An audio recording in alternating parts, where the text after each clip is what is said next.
Morning, it's the 25th of July and it's coming up to 10 o'clock and I'm down in the completely refurbished Templemore Baths in Belfast, and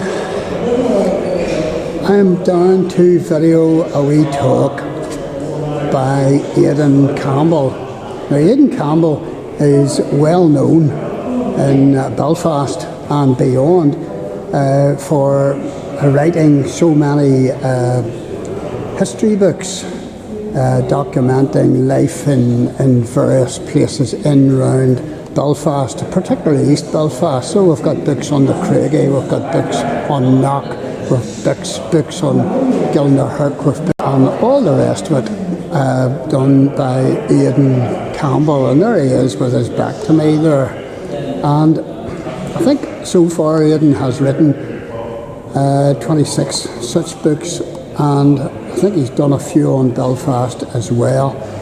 He's moved away this morning from doing that, and he's covering the topic of East Belfast's role in Hitler's downfall. So this is going to be an interesting topic. PA system working? Yes. Peter McCabe, can you hear me at the back? You can't hear me? That's terrible. Sure. Lorna, can you hear me? That's all right then. Jackie, can you hear me? That's all right. So just waiting for Sam Guthrie, who's in charge of Templemore Baths, to come and do an introduction. So I'm Aidan Campbell. Quick quiz question for you. Who learned to swim in Templemore Baths? Quick show of hands. Oh my goodness. Right. Does this place bring back happy memories for you? I don't see any hands going for that one. Well, I didn't learn to swim here. I learned to swim at Peter's Hill Baths, because I'm from an area known as the Upper Shankle, the Woodvale. And we used to track down to Peter's Hill Baths on a Saturday morning. And I must say it was very similar to this place, with the baths. I remember around the pool there used to be like the half-door changing rooms. People used to get changed. And I remember also at the end of the pool, and I was very tickled as a youngster way back in the early 1960s. At the end of the pool were two baths, like baths that you'd have in your house, where people used to come for a bath. You know, back in the days when people had their weekly bath, whether they needed it or not. So here we are anyway at the historic Templemore Baths. Now, I see Sam here. I'm just going to pass over the microphone to Sam.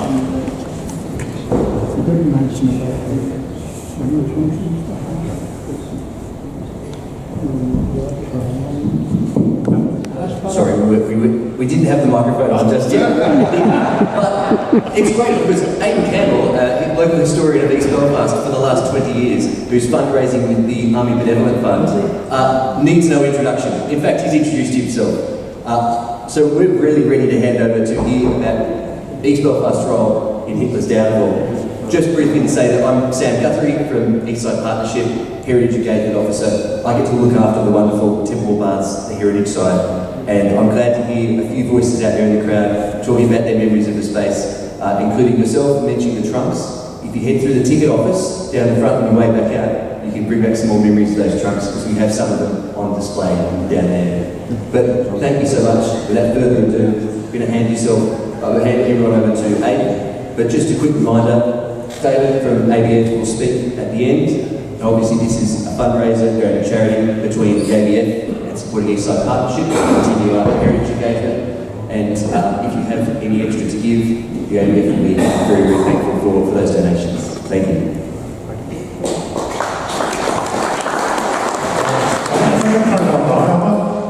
Turn on now. Thanks very much. Yes, thanks very much for the introduction, Sam, and thanks everybody for coming. The talk this morning, of course, is entitled East Belfast's Role in Hitler's Downfall. Now, some of you may know there was a comedian called Spike Milligan, and Spike Milligan's father was Irish, and Spike had served during the Second World War. His autobiography was entitled Adolf Hitler, My Partner's Downfall. And I thought that's quite a good title for this talk. So what I plan to do this morning is, of course, I did a bit of fundraising for the Army Benevolent Fund, did a bit of fundraising. I think it's about 10 years now I did it.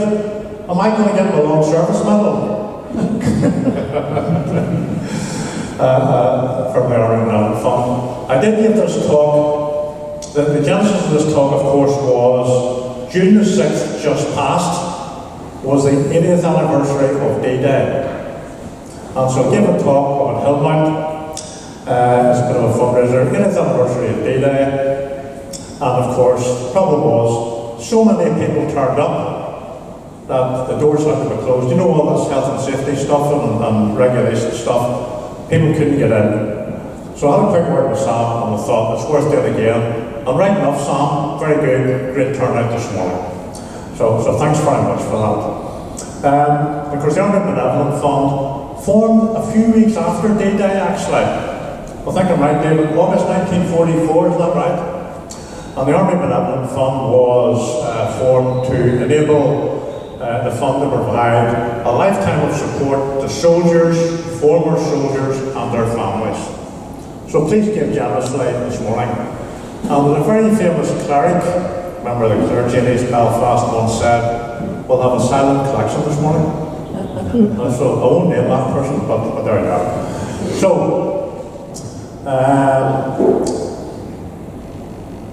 East Belfast rolled Hitler's downfall.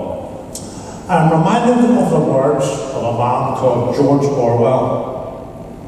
And George Orwell, I've written a number of books which we're familiar with, like 1984 and Animal Farm.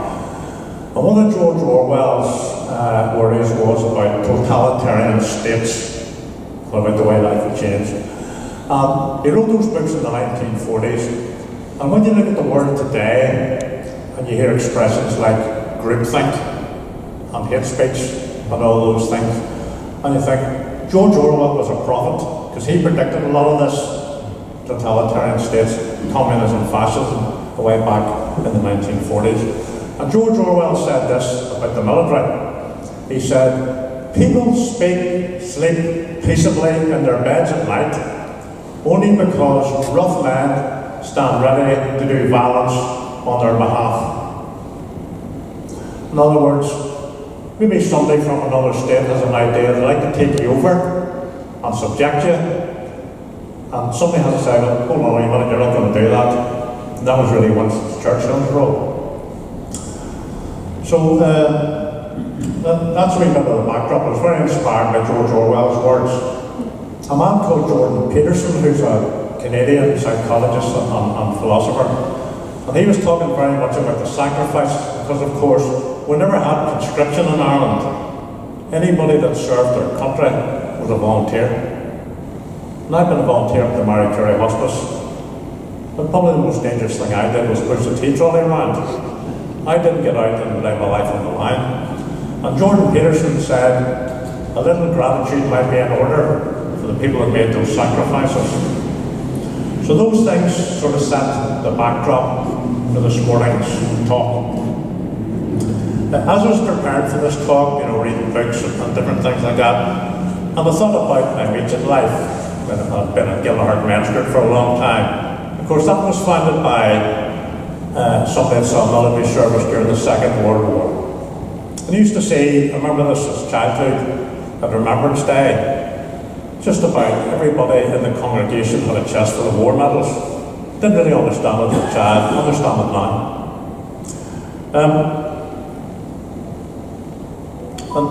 There was a newspaper clipping from 1939, Britain at War. Germany ignores final ultimatum, Premier's dramatic broadcast. Of course, the Premier was a man called Neville Chamberlain. So I read that, and there was quite a bit of media coverage about the 80th anniversary of D-Day, and of course on the TV and films like this, The Longest Day. And that was the one with John Wayne in it. That was written by an Irishman, actually, the book, The Longest Day, a man called Cornelius Ryan. He wrote the book. So longest day, of course, was a saying of a man called Erwin Rommel. He was actually a German general. And whenever Rommel found out that the Allies were going to land at Normandy in June the 6th, 1944, he said to his generals, "This is going to be the longest day." Because Rommel knew that unless they repelled the Allies on D-Day, that the war was lost. It's the longest day. So that's where that story came from, name came from. And in more recent times, of course, Saving Private Ryan, that was on TV, of course, as well. Now, so the only Irish connection I can say to Saving Private Ryan was when Steven Spielberg was looking for beaches that resembled Normandy, the nearest they could find was in County Wexford. I think it was Ballymacarrett.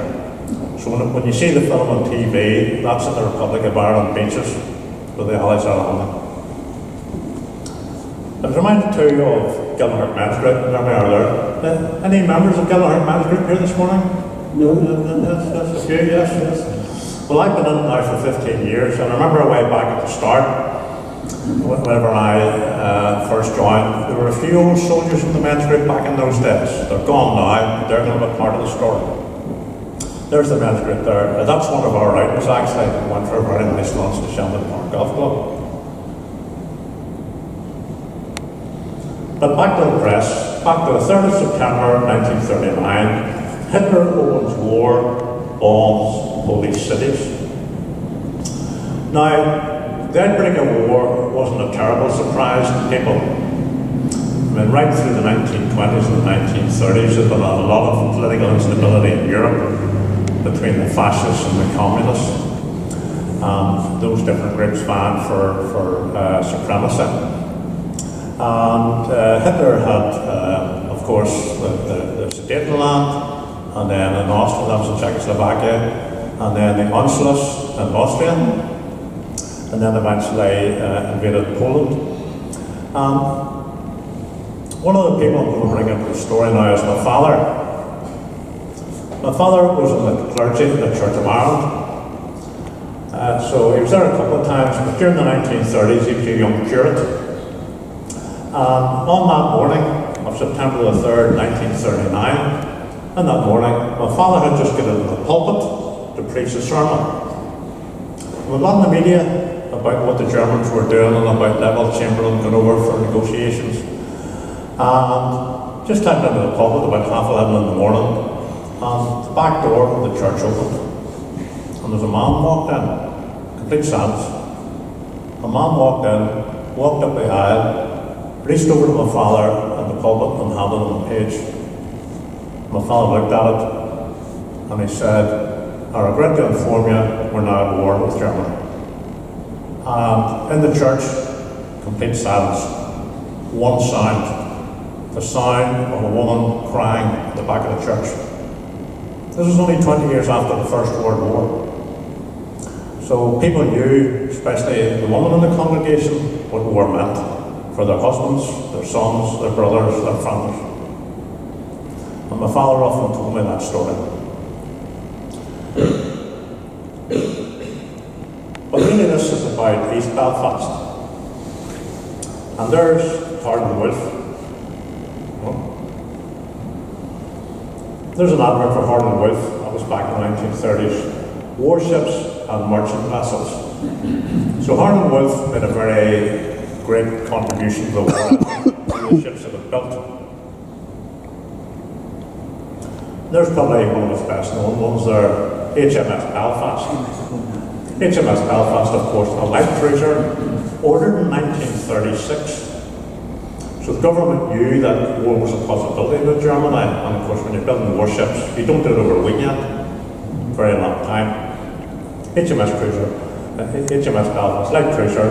Now, of course, up the Thames, a tourist attraction, go and visit it, so that's very good. Ordered in 1936, launched by Harden Wolf on St. Patrick's Day in 1938. That was one of many ships. Here's another one. An aircraft carrier, that's HMS Formidable. And that was ordered, of course, in 1937 and launched in 1939. And then there were smaller ships, like HMS Camellia, described as a flower class corvette. In other words, a minesweeper. And I remember the film, you might remember, The Cruel Sea, by a man called Nicholas Montserrat. He was at sea during the Second World War. And his ship was called the Compass Rose. So that was obviously a flower class corvette. But sometimes I think, when you think of Harden Wolf, of course, go along the Baysbridge Road, there are a few streets named after flowers, like Florist Street, and Heather Bell Street, and Foxglove Street. And I sometimes wonder, and that's overlooking the shipyards in a way, I sometimes wonder, was there some sort of connection with all that?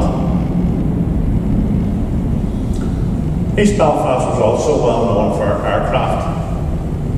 And there's an ad for Short Brothers. And that says, airplanes constructed Short Brothers, Battersea Park, London. But in 1936, the government then decided, again, war was a possibility.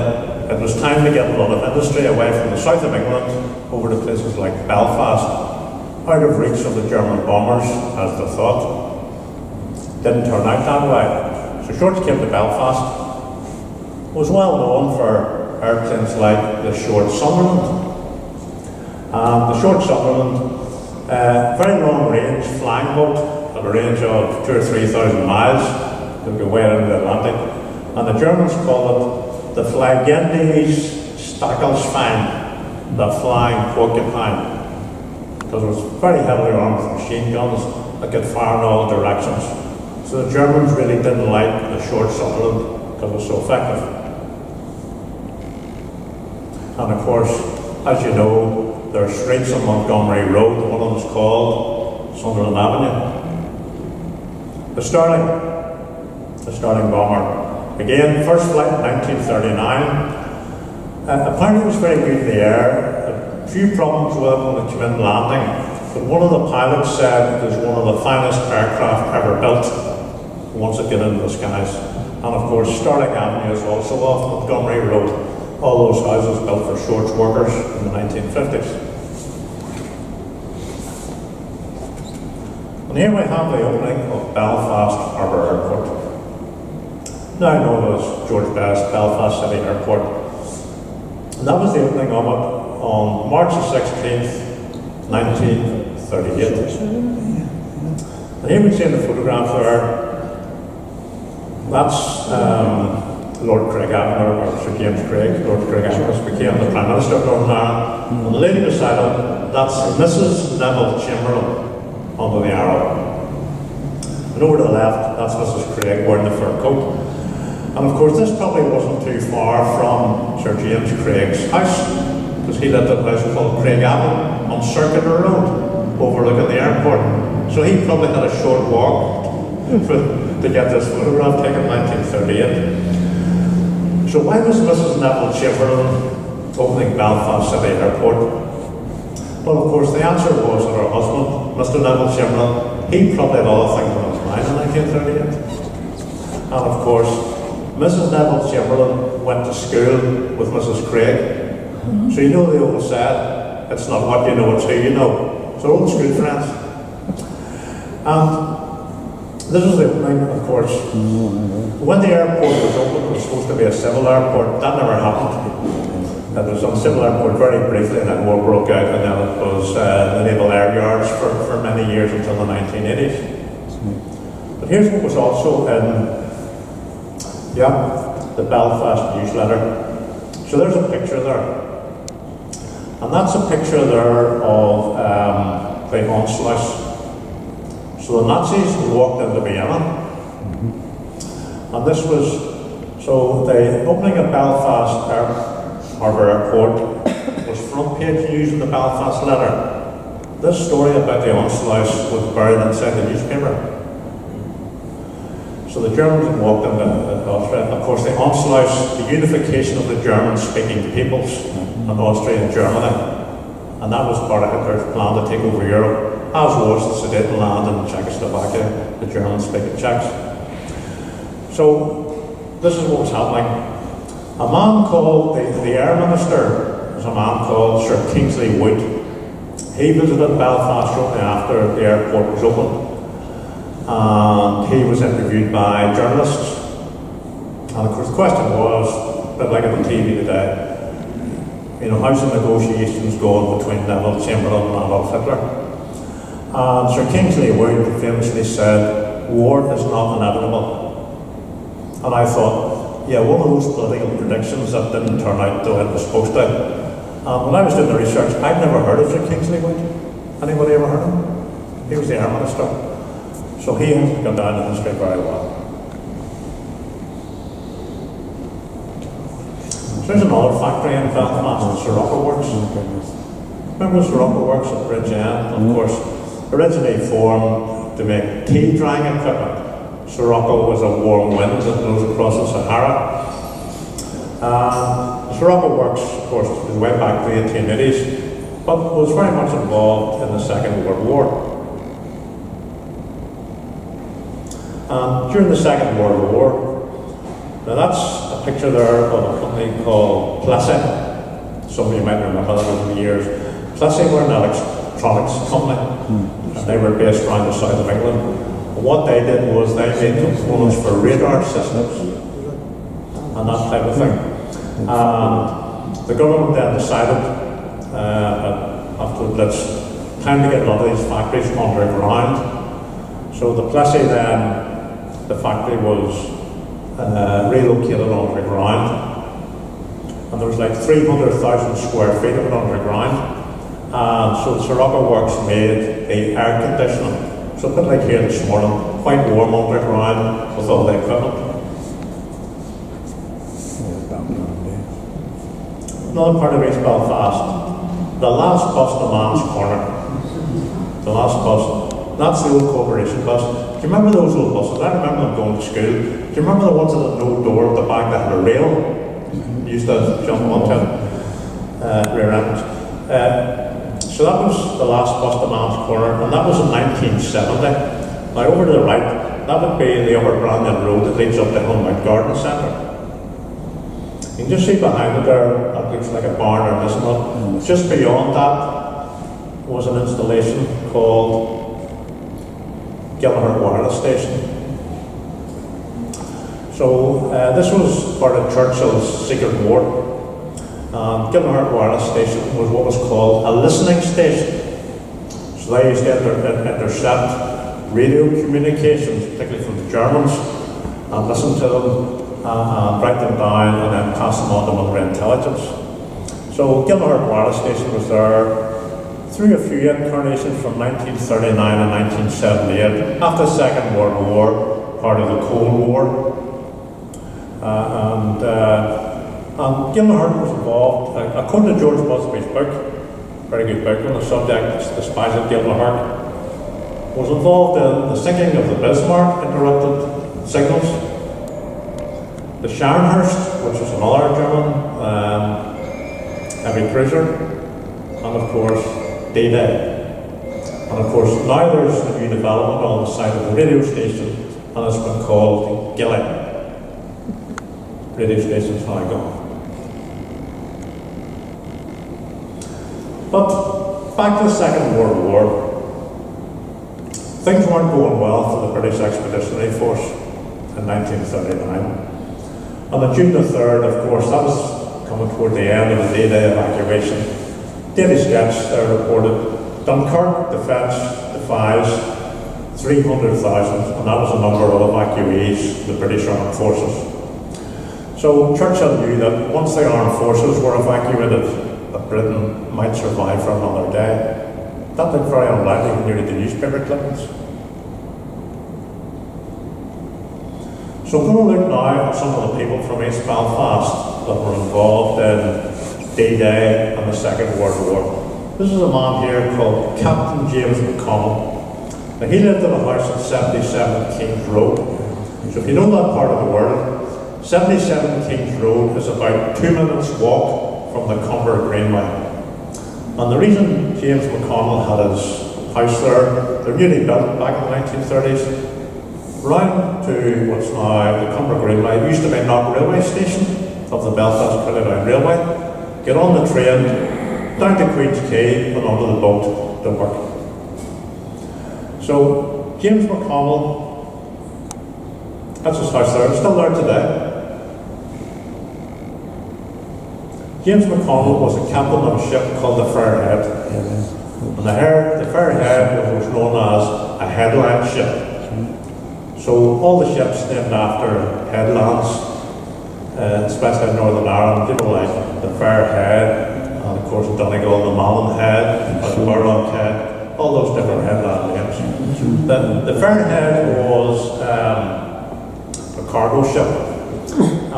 They used to do a run from Belfast down the Irish Sea, along the English Channel, up to the Baltic states, and particularly things like timber. But what they also did was they took passengers. Now you see, today when we're thinking about going on holidays, you're thinking about going up to Belfast International Airport and going off to Lanzarote for a week, somewhere nice and warm. But back in those days, of course, no short-haul flights. But what the Fairhead did was they took a few passengers. And so you can see Captain McConnell there with a few passengers on board the Fairhead as they headed off up to the Baltic states. The Fairhead, that's Captain McConnell at the back there.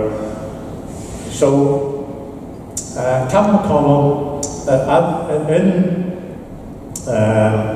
June 1940, he was coming back from the Baltic states and he received a message from the Admiral and he was requested to go to Dunkirk and evacuate troops.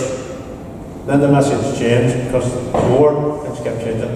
Then he was asked to go to Le Havre and then to Cherryvalley. And they evacuated troops and military personnel, dodged the Germans, the German aircraft, the Luftwaffe, the U-boats, over to the south of England, got the military personnel discharged back to Belfast. The following year, during the Blitz of 1941, the Fairhead was sunk by a German bomb at anchorage in Dublin Dock. And that was the end of it.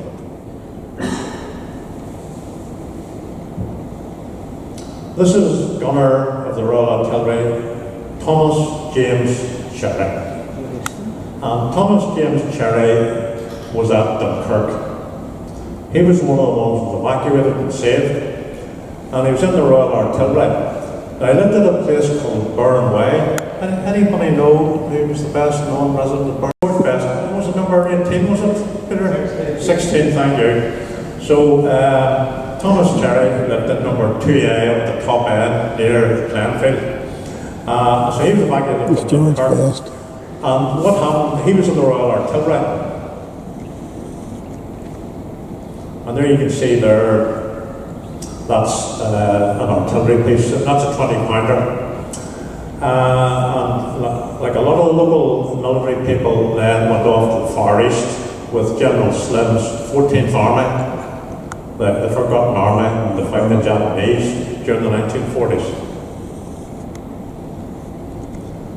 And there's Gunner Thomas Cherry there out in Burma, and there he's on board a donkey. Obviously a day off, a bit of R&R. There was other members of the 14th Army there. There's a tank, and you can see elephants. They were very much used as well out in Burma. Here's another man. Now, back to Gilnahirk Main Street. This is a man called Eric Hawkins. I remember Eric at Gilnahirk Main Street years ago as well. And now, Eric Hawkins didn't serve in the military during the Second World War. He was in the Auxiliary Fire Service. But here he was after the Second World War. And he sailed on a line called the Blue Funnel, the SS Frontis. And they used to sail from Belfast, down the Med, through the Suez Canal, around the Indian Ocean, round India, out to Malaysia to pick up rubber. And there was Eric there as a young midshipman. And the man beside him here, in the middle actually, that's a young man called Martin Attlee. And Martin Attlee was the son of the Prime Minister. But Martin was a young lad like the rest of them on board ship. But whenever they sailed around, like Gibraltar, Malta, Suez, all the old British colonies, Whenever the embassies got to hear that Martin Atlee was on board, he was always invited to the British Embassy for lunch. The rest of them used to have to pass over their ties and their good shirts and things like that, so Martin could get dressed up. As I said, Bertie was in the Auxiliary Fire Service. And the Auxiliary Fire Service, the base, it moved around East Belfast a wee bit, but for a while it was in where Cregagh Health Centre is now, the old McFadden House on the Cregagh Road, that's where it was. And they received phone calls during the Blitz to go around and put out fires. And one was, of course, up the Shankle Road, up to Percy Street, and of course they arrived after the bomb fell on the air raid shelter and killed all the people. Eric said it was terrible. Then they received another message, go to Campbell College. And Campbell College, of course, they'd been evacuated to the Northern Counties Hotel in Portrush, and Campbell College was a military hospital, and the Germans bombed it. And there were 20 doctors and nurses and patients killed during the Blitz of 1941. But in 1942, the US Expeditionary Force arrived in Belfast.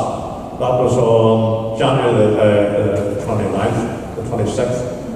And there you can see there a man with a film camera standing out through the roof of an old car, filming the American Expeditionary Force. Did a bit of reading on this, and I have to imagine this time, this was shortly after the Japanese had bombed Pearl Harbor, which is December the 7th, 1941. So the Americans were very reluctant to come into the war. And a man called Primo Levi, who had been in concentration camps, he noted in his book that during 1941, the fate of Europe and the world seemed to be sealed. Only the deluded would think that Germany could not win the war. So things weren't going well at all for the Allies. And then the Americans got involved. So there's the troops that are arriving at Belfast docks in January 1942. So at this point, I'm going to bring in this man here. There's a man called George Johnson. So I'm going to bring in a wee bit of personal memory now about Gilnahirk Men's Group and Gilnahirk Presbyterian Church. And I remember on Remembrance Day, for many years, George was one of those men with a chest full of medals. George had started actually Gilnahirk Men's Group. He was quite a senior figure in the electricity service. But what did George do during the war? George was a young engineering officer in the Merchant Navy. He joined up about 1943. George lived in Wine Park, just across the road from the Presbyterian Church. George was on a ship called the Queen Mary. Apparently at the time, one of the fastest ships afloat. And during the Second World War, the Queen Mary dodged the German U-boats across the Atlantic, zigzagged across. It was very fast, you see the Germans couldn't catch it.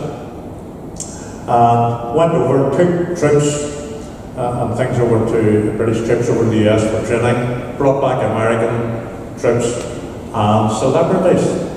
And George is one of those men that kept a diary. Fantastic, fantastic diary. Here's a quiz part of the presentation now. I'm going to show you pictures now of some of the people that George met on board the Queen Mary. And I want you to shout out their name, okay? Not too hard. Mickey, somebody said Mickey Riddick? Mickey Riddick. Mickey Riddick. There's somebody else.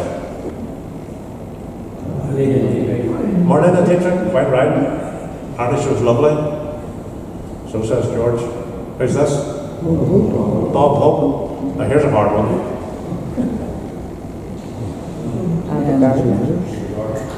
Who is it? Somebody say Gloria Swanson. Gloria Swanson it is. Gloria Swanson. Ready when you are, Mr. DeMille. Gloria Swanson from Sunset Boulevard. So George met a lot of these celebrities, say on board ship. You know, when you're on board ship wandering around, people don't have anywhere to go, met a lot of them. Here's another man they met. Winston Churchill. George told us a great story. I thought it was fantastic. Of course, George was quite a young man. He's probably a late teenager, young officer. And of course, one of the jobs George was given on the Queen Mary, as it sailed across the Atlantic through different time zones, the clocks had to be changed. It's not like today, where Sam, you've got a laptop in there, everything had to be done by hand. All the clocks on board the ship, somebody had to go manually and adjust them. So one day George was given the job of going up to the state cabin where Winston Churchill was. And of course, soldierette with the rifle and a bayonet, who goes there? I've just come to fix the clocks. And tap on the door, this voice said, yes. And George went in and said, I've come to adjust your clock. And of course, there's Winston Churchill sitting in the bed, surrounded by papers, wearing his dressing gown, smoking a cigar, and looked out over his glasses. George says, I've just come to do the clock. And so George fixed the clock. And Winston Churchill, thank you. And as George Johnson told the story, and that was the time I met Winston Churchill. What a great story. So here's another part of the story here. Okay. So what's Winston Churchill got there? Famous for cigars. What's this? A cigar wrapper. On one occasion, George was at the waste paper bins in Winston Churchill's cabin. And I looked in and I saw the cigar wrapper. One of Winston Churchill's cigar. A Cuban Havana cigar, and he put it in his pocket, and the family still have it. So there, I thought, what a wonderful story, what a wonderful story. Here's another man. I spent a bit of time dodging the Germans. Well, in a different way. This was Ted Ross, LIC, leading aircraftsman Ted Ross. And Ted lived at a place called Helens Lane on Gilnahirk Road. And Ted Ross was a radio direction finder. You can see on his uniform there that wee flash means that he's involved in radio interception. Now, Ted had a very interesting career during the war. He was a radio interceptor and also in military intelligence. And during the Second World War, he was in Gibraltar in 1943, picking up signals from the Germans.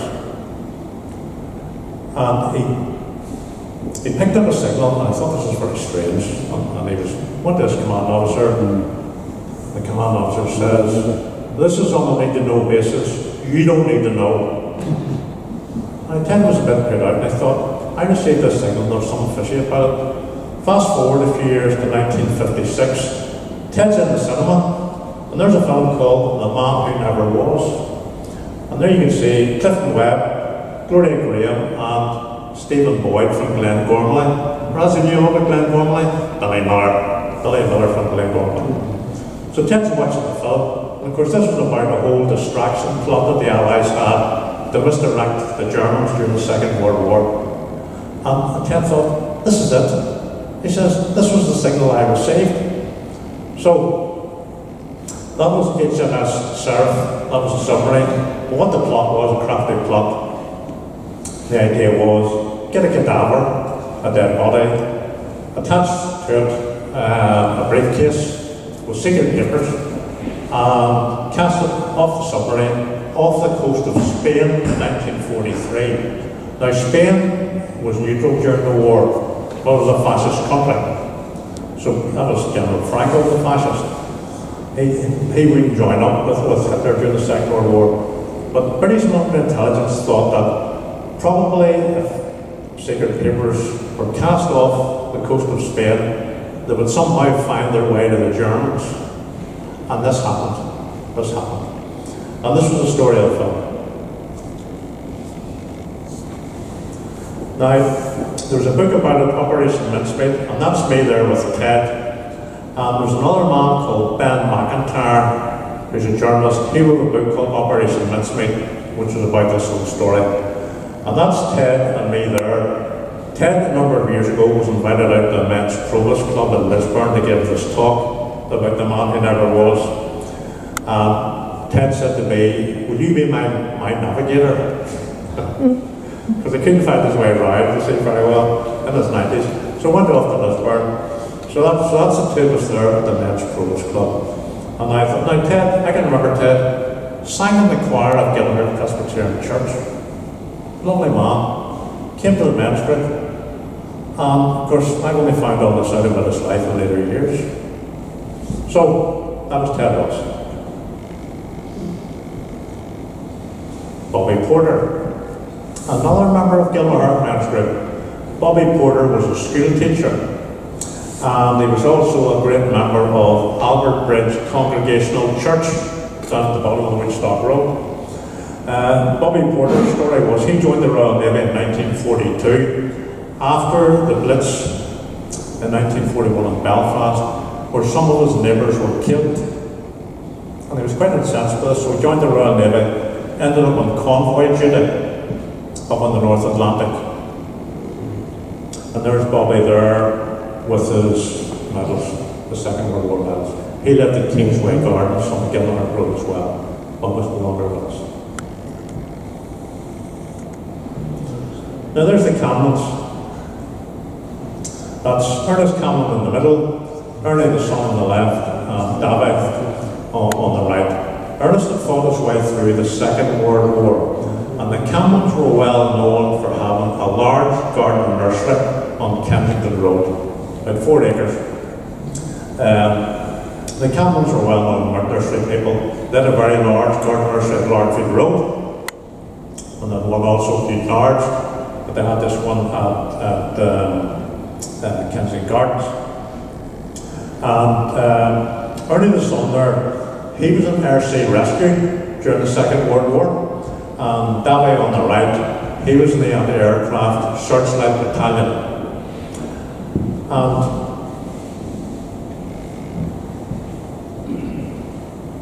Camelons was well known for a couple of things. I mean, this is today when you go to Tesco, and of course you look at your fruit and vegetables, you know, it's coming from places like Chile and Peru and you know, Egypt and Spain and all that. Back in the day, a lot of us grown locally. People like Camelons. Camelons well known for tomatoes. That's a wee bit of the advertising there. One of the things that the Camelons worked out, because Ernie the son, he was a journalist, he said, they were always trying to figure out ways of getting into the newspapers. And one of the things that they figured out way back in the 1940s and 1950s was, whenever they grew a hybrid rose or a carnation, name it after a celebrity. And the press were sure to get involved in the story. This man here, that's Earl Granville. He was governor of Northern Ireland. That's his wife, Lady Granville. She was a sister of the Queen Mother, and there they are, they're at Camelons Nursery. We're looking at the new rose, which was the Earl and Lady Granville. Now, here's another quiz question for you. Here's another flower. Who's that? Ruby Murray. Ruby Murray. Now, Ruby Murray was from Dundonald Road, she wasn't from East Belfast. Watching the story, because the Camelons grew a new carnation, a hybrid, and they called it a Ruby Murray, a pink one. And this was in the newspaper. Ruby Murray was all pickup. You have to imagine, Ruby Murray was the top-selling British pop star in the 1950s. 5 number 1s. This was a big story in the local newspapers. Camelons Nursery. I spoke to a member of the family. It closed down in the 1950s after Mr. Camelon died. And a member of the family told me they offered so much money for the land of Kensington Gardens and Kensington Gardens West. Why would you spend all your time growing tomatoes and carnations? When the building developers were offering you millions for the land, so sold them. Not big. Of course, here's another part of the war effort, East Belfast Road, Hitler's downfall. This is the Castlereagh air raid precaution. They met in a wee hut along the Ballymacarrett Road. Now you know just where the junction is with Glen Road, Mance Road and Church Road?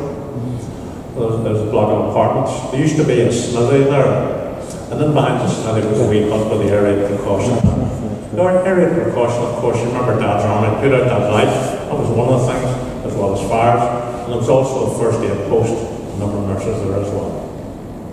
All volunteers. This is Rachel McClure. Rachel McClure lived at Thistle Street. Actually, it was not far from here.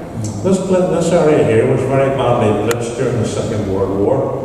And I just passed on the way down here this morning. Thistle Street was hit by a bomb, a number of people killed. And just next door to us, actually, the Ulster Hospital, the wee hospital. So this whole area very badly blitzed during the Second World War. Rachel McClure, so what was her part in Hitler's downfall? Well, she was a stitcher in a clothing factory, and she stitched military uniforms. So a lot of the industry in East Belfast was repurposed, as they used to say, during the Second World War, for munitions and things like uniforms, for ammunition, for artillery pieces, and things like that. So Rachel was a stitcher, and I came across this photograph here.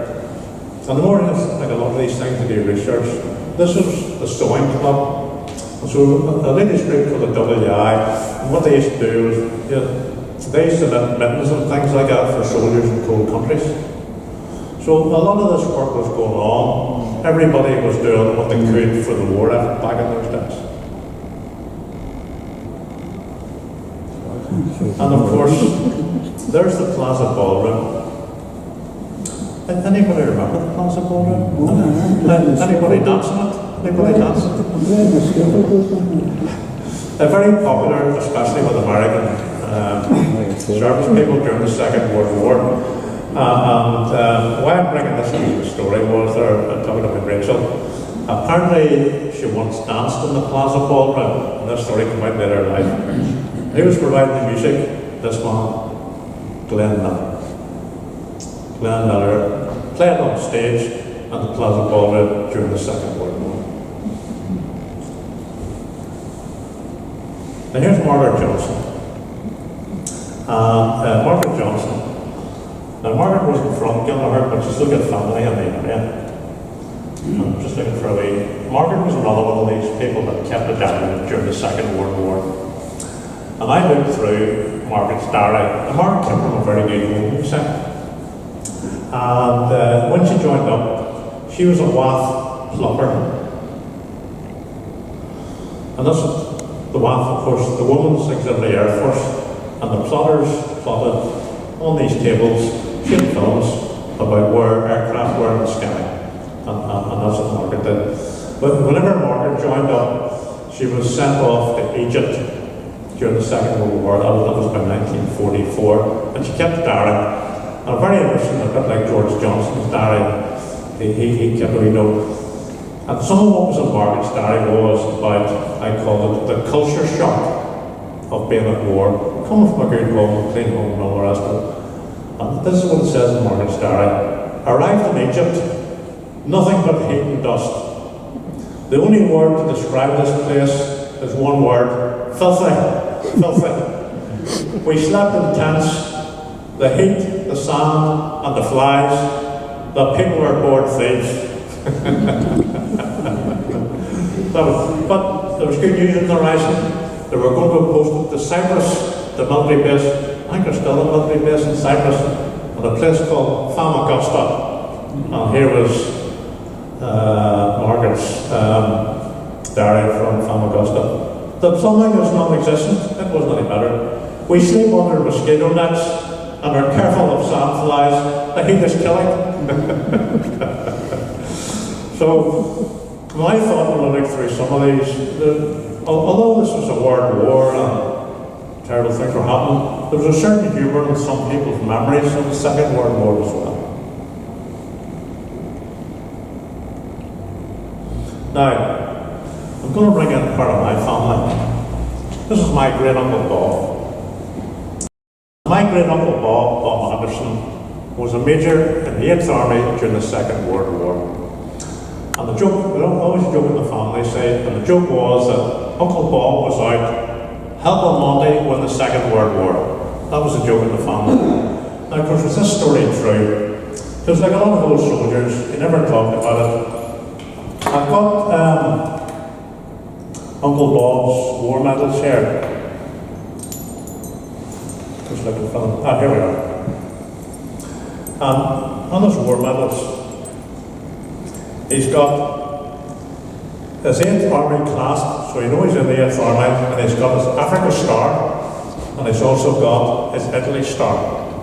So no way he was out there. And of course, Monty was he was local as well. Now, he wasn't born in Northern Ireland, but Monty's father was in the same line of business as my father. He was in the clergy of the Church of Ireland. I did read in Monty's memoir, one of Monty's memoirs, Monty had a great affinity, of course, with Northern Ireland. Of course, as you know, on the Castlereagh Road, Montgomery Road, named after Monty. And of course, Monty's boss, Alexander Road, Alexander's boss, Allenbrick Road. And of course, Dill was Churchill's military advisor in Washington, D.C. So the very connection between Monty and the Ulster Generals in East Belfast on the Castlereagh Road.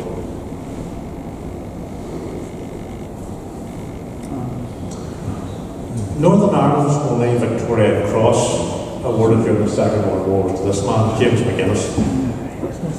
Now, James McGuinness was from the Falls Road, and the history books tell me that his Victoria Cross wasn't very much appreciated on the Falls Road where he lived. So they moved over to Clonduff, the Carncaver Road, on the Castlereagh Road, and that's where he lived. And there's still a big plaque outside his house there. And there he is there with the Lord Mayor of Belfast, Sir Crawford McCulloch, receiving some sort of a citation. But here's maybe Belfast, East Belfast, and its famous soldier, Lieutenant Colonel Robert Paddy Blair-Main, DSO and 3 bars. Once played for the Lone Rugby Club, right, John? Yeah. Played for the Lone Rugby Club, camped for Ireland as well, and was Irish University's heavyweight boxing champion. And again, the story, if you read about Paddy Blair-Main, he won the DSO in 3 bars. Recommended for the VC, but wasn't awarded it. A number of stories told about this. One of the stories was, of course, he wasn't a gentleman, you say, because one thing about Paddy Blair-Main was he enjoyed a drink, he enjoyed a fight, and he punched a fellow officer in the officer's mess at one stage. And the gentleman wouldn't punch a fellow gentleman officer, so therefore he wasn't awarded the VC. So goes the story. So goes the story. Now, D-Day. There was Bangor Bay in 1944. So the Americans came to Belfast, came to Northern Ireland. Apparently there was 300,000 American troops here during the Second World War, known as the Friendly Invasion. Think about Northern Ireland, probably the population was about 1.5 million, but 300,000 Americans. And again, there's been all sorts of things on TV about that. The Americans were at Brooklyn. Brooklyn wasn't the police headquarters back in those days. The Americans were at Brooklyn in 1944. Before then, the 8th Army had been there, they disappeared off the Alamein. The Americans were there in 1944. A bit of eyewitness testimony tells me the Americans were always on the move. They seemed to have lots of equipment. There's always jeeps or tanks or trucks moving about the Knock area. But back in those days, of course, didn't have social media, and there was quite often a media blackout. So Americans were there right until one day when they weren't. All quiet on the Knock Road, no announcements, nothing in the newspapers, nothing on the radio, they disappeared. Of course, people didn't know what was happening. And the Americans went off. They're getting ready here to go off to D-Day. There's all the ships there galloping in Bangor Bay for the D-Day invasion. And I did hear, as I say, quite a bit on the media about this, about D-Day, June the 6th. And there was a couple of elderly military veterans, and they were speaking to youngsters, and the youngsters said, D-Day, what's that? What's D-Day? And they were having to explain what D-Day was all about. And I thought, that's part as the years go on, you say, things people forget. So here we are here in Bangor in May 1944. You see the ships out Bangor Bay. I call this the return because Dunkirk was about May and June 1930 and 1940, and here we were 4 years later. And this was the Allied assault on Europe. And of course the Allies were coming south through Italy, the 8th Army would come through Italy, the Russians were coming east through Poland, and the Americans and the British and the Canadians were assaulting Europe here. They moved to Europe in 1944. And there were 5 beaches. The Americans were at Utah and Omaha, and the British were at Sword and Gold, and the Canadians were at Juneau. And we can see we're there. We can see the arrow there. And that's Utah Beach. And so Mariglees. You might remember in the John Wynne film, The Longest Day, where the paratrooper landed on the church, and he was hung up there while the war was going on around him.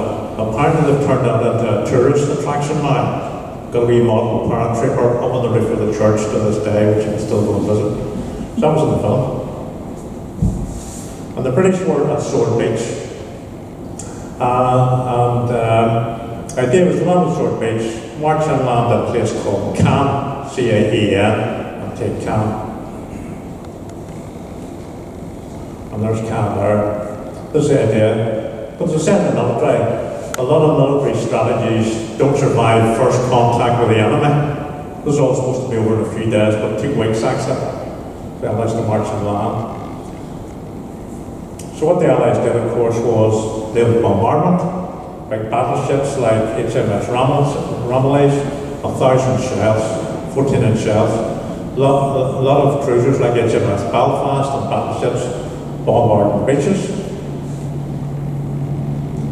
And of course there were 171 squadrons of support aircraft bombing the Germans as well. Then the old saying in the army, the poor bloody infantry, all very well bombing places and that sort of thing. Boots on the ground is what it takes to quite often take the ground. So here was D-Day here. And there we can see the landing craft. All the troops had landed. And the Royal Ulster Rifles were the only regiment in the British Army to have 2 battalions in D-Day. The 1st Battalion and the 2nd Battalion. Come back that, and there's me. I was in Utah Beach in 1979. You were in a wig then? Well, I was back at the desk with his hair. You know, he used to spend money with a hairdresser. I was with some friends on our motorbikes and we went off and we visited Utah Beach. And there's me there at the Utah Beach. They've also turned a Sherman tank into a tourist attraction. You can see where there are some American soldiers and there's a museum and things like that as well. But back to the story. There was the 1st Battalion of the Royal Ulster Rifles. So they arrived by air.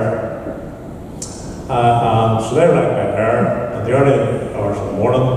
And their objective was to take bridges like Pegasus Bridge, a major strategic crossing point. The troops were going to land by sea and then march and land and meet up. There's the 2nd Battalion there. Now you see they landed with their bicycles as well. And somebody they landed at a wee place called Wistreham. And I thought it sounds a bit like the Port Ballantrae or Ballyhome or somewhere like that. Described as once a pleasant French summer resort, now turned into a war zone.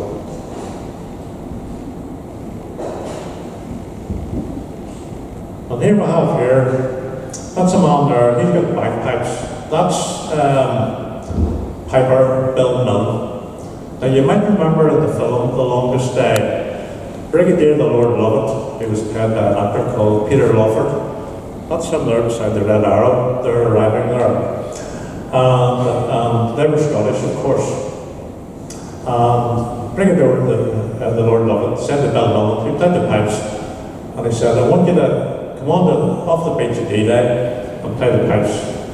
And Bill Nunn said, but he said, sir, the regulations prevent any pipes being played on military operations.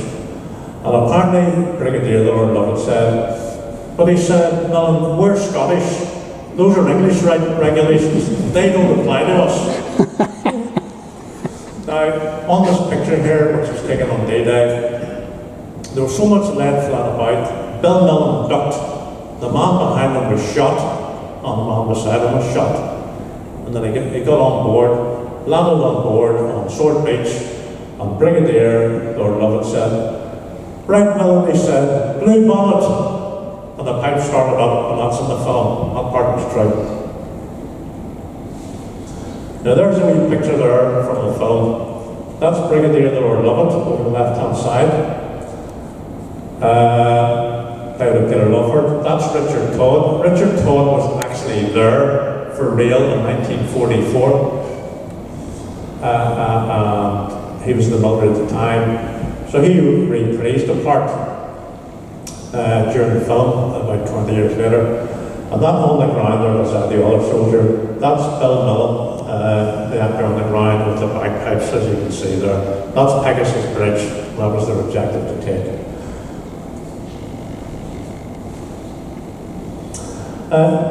Again, when I was doing research, what I found was injuries. For every one bullet wound, there were 10 shrapnel wounds. I thought, imagine that. For every one bullet wound, there were 10 shrapnel wounds.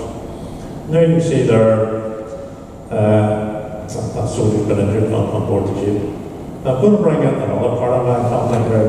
This is my Uncle Albert. He was in the Royal Marines. During the Second World War, Uncle Albert joined up the Royal Marines. But of course, we're back to, you see, back in those days, nobody knew what was happening. When you went away and joined up, nobody heard from you for months, or years sometimes. Didn't know if you were alive or dead. Uncle Albert wasn't in the first wave of D-Day, he was in one of the later waves round about Belgium, and he was injured by shrapnel, got very bad injuries. Story goes, rescuing his senior officer. Now, back to Belfast. So the family lived in a house, I think it was 91 Grosvenor Road. My grandfather, Billy Walker, he was a cousin of Harry Walker, the footballer. He was the manager of the railway goods yard on Grosvenor Road. And of course, back in those days, houses were attached to jobs. Knock at the door, 91 Grosvenor Road. Who's at the door? A post office telegram messenger. My granny opens the door. Mrs. Walker, telegram. Looks at the telegram, War Department. Could only mean one thing, bad news. My granny fainted. My grandfather was called for. My grandfather came out, got my granny a cup of tea and all the rest of it. Opened the telegram. Telegram said, dear Mr. Walker, son Albert, injured on duty, stop. In military hospital, the South of England, stop. We'll be in contact, stop. So it wasn't bad news. A lot of people got that telegram, and it wasn't good news at all. Very bad news. So Uncle Bertie survived a couple of years ago. Hearing problems his whole life with the shrapnel. But here we are. So camp. So here's now the 11th of June. So another week after D-Day.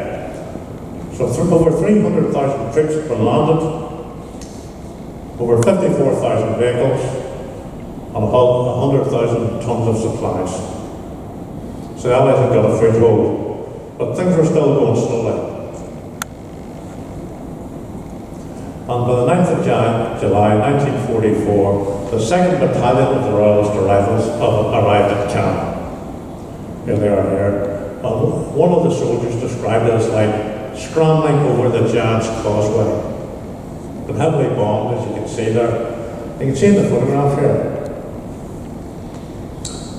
Remember the part in Saving Private Ryan, where the American soldier Carpazzo lifts a French child, and somebody says to him, don't be doing this. And the German sniper spots them, shoots them and kills them. And I looked at this photograph from 1944 and I thought to myself, I wonder was this the photograph that inspired Steven Spielberg to put that in the film? Because there you can see there a Royal Ulster Rifle soldier with a child on his shoulders. Don't know. So coming then to the story, the Battle of Normandy, which it called, lasted several months. There are the names of 22,432 names of the fallen for the Battle of Normandy, of the Allied soldiers in the summer of 1944. And I thought, imagine that, 22,000. This picture here, we're well used to flags in East Belfast. These are some flags at Normandy, not far from Sword Beach. And here we see here the French tricolour, the Union Jack and the Ulster flag. And apparently the people that live near Sword Beach still fly the Ulster flag in memory of the effort and the sacrifices made for the 2nd Battalion of the Royal Ulster Rifles at Normandy. And that happens to this very day. Now, I'm going to finish with this man. Who's this? Rory McIlroy.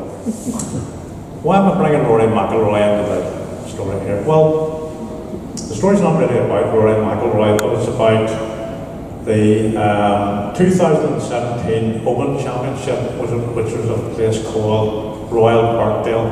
Now, Rory McIlroy came 5th actually on that day. And I was very interested in an old newspaper clipping. And here's what it said. It says, 60 of the marshals here at Royal Parkdale are members of the Army Golf Association. Brilliant. One of the association members explained why there were so many of us. And he said, they like us because we turn up on time and do what we're told. Good old Army. And that's really the end of the talk. I just want to say while I have you here, my next book is Cregagh Updated, a story about the Woodstock Road and the Cregagh Road, finish up in Belmont, and that will be out in October of this year, and make a very nice Christmas present too. On that note, thank you very much for listening. Thank you.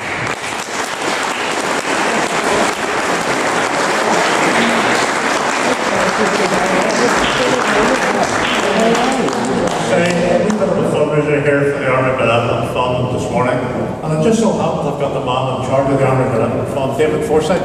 David, would you like to say a few words here? I would. Thank you. What do you want me to sing?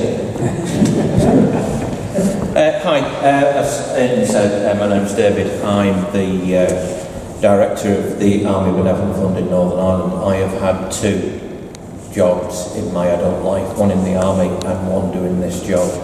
And it's a great pleasure in this job to come and listen to experts like Aidan, who has been supporting us for a good 10 years. So can you show your appreciation again one more time?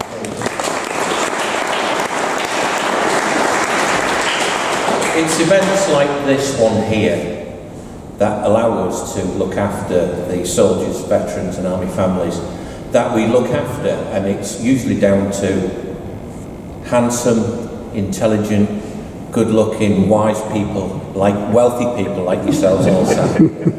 Because every penny that we make goes to help those people. The Army Benevolent Fund, as a national organisation,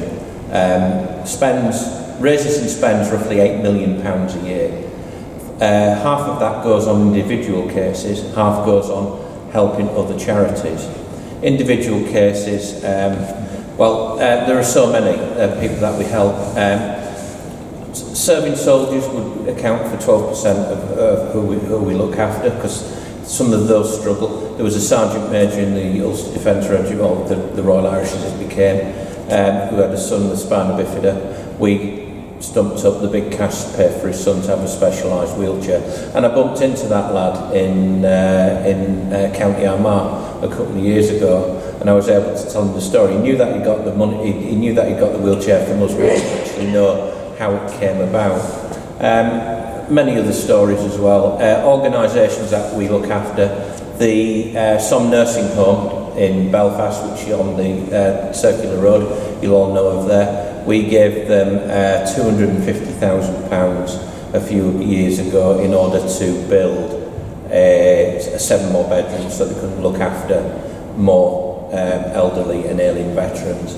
And it's a great pleasure to do so. So before you go home today, if you wouldn't mind coming browsing our stall, maybe pick up something. I know it's a long way to Christmas, but birthdays come in the middle, and just generosity to relatives and friends. And if you're able to dig deep and buy some of our merchandise, or throw up some money into our buckets, then of course I'll unlock the doors and let you all go home. So ladies and gentlemen, thank you very much for taking the time to come here, and your appearance here is very much appreciated by our soldiers, our veterans and our army families. Thank you so much.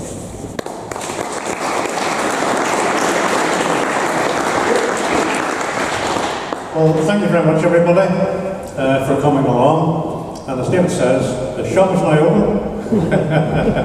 And maybe see you all again at some stage. Thank you very much indeed. Thank you.